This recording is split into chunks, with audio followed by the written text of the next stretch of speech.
मंजू जाट हमारे समाज का गौरव है, वो वीरांगना। अभी जाट महाकुंभ हुआ था, नहीं सुनेंगे हम इस तरह की कथा। मंत्री जी क्योंकि आजकल जिद पे आ जाते हैं और उनकी जिद सबसे बड़ी होती है, उसके आगे सब नतमस्तक हो जाते हैं। वो अगर जिद पे अड़ गए और ये रहा कि हम ये 44 सड़कें ओसिया में नहीं देंगे, तो मैं इन्हीं वीरांगनाओं की तरह मुंह में घास लेकर ओसिया की जनता के लिए धरने में बैठूंगी। आप में दम है तो 3 बजे उठा लेना मेरे। प्रियंका गांधी जी के नारे को आत्मसात कर रही हूँ। लड़की हूँ, लड़ सकती हूँ, द्रौपदी नहीं हूँ। बाहरी कृष्ण की आवश्यकता नहीं है मुझे अपनी रक्षा के लिए।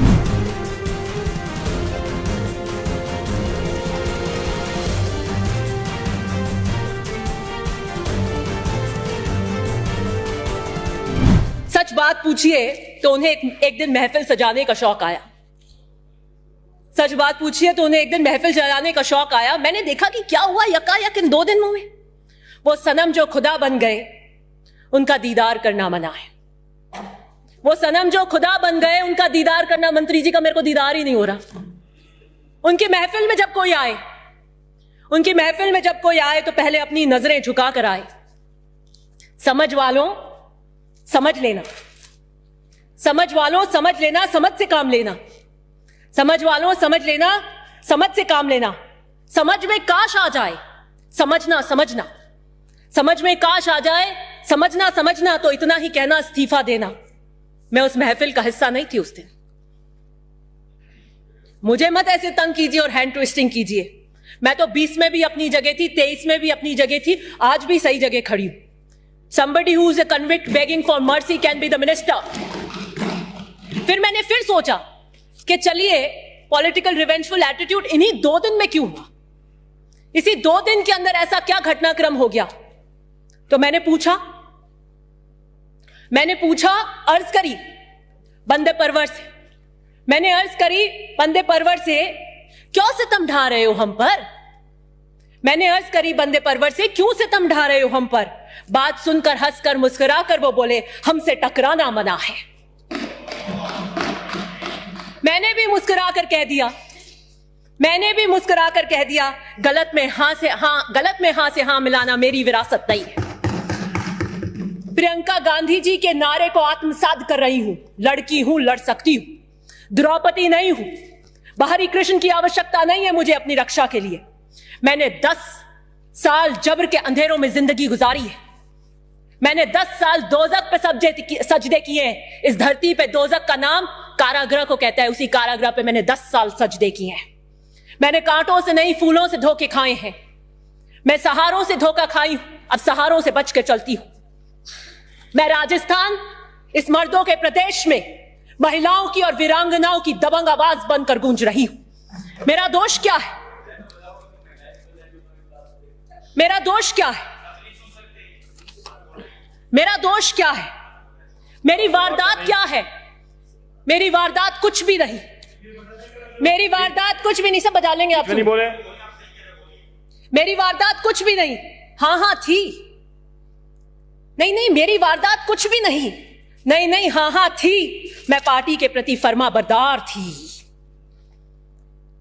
मंत्री महोदय आला कमान को भी चुनौती दे सकते हैं। मैं तो छोटी सी कार्यकर्ता हूं, बावफा फर्माबरदार हूं अपने दल के प्रति।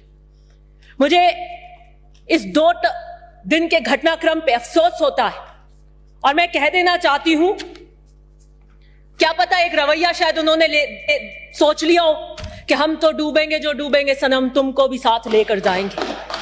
तो मैं नहीं डूबूंगी। मैं तो पहले भी नहीं आई थी। राठौर साहब ने बिल्कुल कर दिया। मैं तो रंधावा जी को धन्यवाद देना चाहती हूं जो रिट्रैक्ट कराए के सारे इस्तीफे। नहीं तो आज मंजर कहीं कुछ और होता। मैं तो उस वक्त भी साथ में नहीं थी। गुर्जर कितनी दिल की गहराइयों से आपको चाहते हैं, यह सर्वविदित है। मीना समाज के कद्दावर नेता को आप आतंकी की समान उपाधि देते हैं। जाट समाज की बेटी मंजू को नाते के नाम से लेकर आप चरित्र हनन करते हैं। ये तीनों गुर्जर, मीना और जाट खेतिहार हैं और कांग्रेस के मूल वोट बैंक हैं। 45% से ज्यादा राजस्थान में इसका हिस्सा है। गजब की सोशल इंजीनियरिंग कर रहे हैं और 6 महीने बाद हम चुनाव में जाना चाहते हैं। यहां सितमगरी के तरीके सिखाए जाते हैं। यहां सितमगरी के तरीके सिखाए जाते हैं। निगाहें उठती नहीं, खम उठाए जाते हैं। मैं मुख्यमंत्री जी से अनुरोध करूंगी कि दिस रिवेंजफुल एटीट्यूड, क्योंकि मैंने आपके आतंकी की उस उपाधि की और नाते की उस वक्तव्य की निंदा करी, तो वहां पर जेडीसी मेरे ओसिया की 44 सड़कों को रातों रात मना कर देता है। This political revengeful attitude, let the Rajasthan see it, कि अगर मैं सही पर सही खड़ी होकर अपने दल के लिए, अपने समाज के लिए, मंजू जाट हमारे समाज का गौरव है, वो वीरांगना, अभी जाट महाकुंभ हुआ था, नहीं सुनेंगे हम इस तरीके की प्रथा। यह सुनने के लिए हम उच्च स्तर के सदन के अंदर नहीं खड़े हुए। आप हमारी पार्टी से हो सकते हैं, और यह सरकार का वक्तव्य नहीं था। सरकार का वक्तव्य इतना था कि कब कब एफआईआर हुई और कब कब हमने अरेस्ट किया। और मैं इस बात का, मुख्यमंत्री जी के इस बात का समर्थन करती हूं कि हमें परिवार के बाहर नौकरी नहीं देनी चाहिए। उसका कारण है कि अगर हमने परिवार के बाहर नौकरी दी, तो जो हमारा पीछे रूरल बैकग्राउंड है, उसके अंदर हो सकता है कि पीआर में ब्लैकमेल कर ले कि जाइए तुम नौकरी लेके आइए किसी की, नहीं तो हम घर में नहीं रखेंगे। It can be used as a tool against these women. इसलिए हमें परिवार के बाहर नौकरी नहीं देनी चाहिए। वो बच्चे, शहीद के बच्चे डॉक्टर, इंजीनियर, आईएएस बनने चाहिए, लेकिन किसी कारण अगर किसी की हेल्थ अच्छी नहीं हो, कहीं कोई एक्सीडेंट हो जाए और वो उच्च पदों के पढ़ाई नहीं ले पाए, तो वो नौकरी उसके लिए रिजर्व होनी चाहिए। ये कहकर आप मत टालिए कि वो नाते में गई और आपने कभी देवर को दिया है क्या। मत करिए इस तरीके से चरित्र खनन। आपने सरकार का, रुकिए मैं फिनिश कर रही हूं, ये सरकार का वक्तव्य मैं से अग्री करती हूं, लेकिन आपने वक्तव्य को कैसे पेश किया। आप कहिए कि उन्होंने मैन हैंडलिंग हुई, कांच फोड़े, ये किए, आतंकी के समान कैसे कह देंगे। और उसकी प्रतिक्रिया क्या हुई कि आपने पहले उनके नेता को कहा और दूसरे दिन उन्होंने हमारे प्रभारी को आतंकी कह दिया। ये कौन सा उदाहरण हम सेट करेंगे। मैं अर्थ में इतना ही कहना चाहती हूं कि मैं मुख्यमंत्री से अर्ज करूंगी कि यकायक जो 44 रोडों को रोक दिया गया है, उसमें आप सीरियसली इंटरवीन करिए।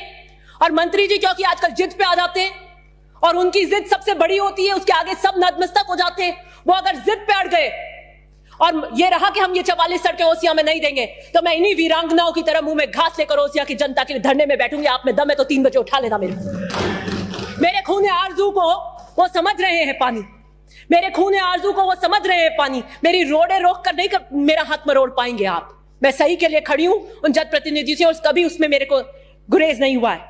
6 महीने की अवधि है, हम सब चुनाव में जा रहे हैं। ये जो मिनिस्ट्री है इनके पास, जिस कलम से दस्तखत करते हैं, इस पे इतना मत इतराइए। ये भी उधार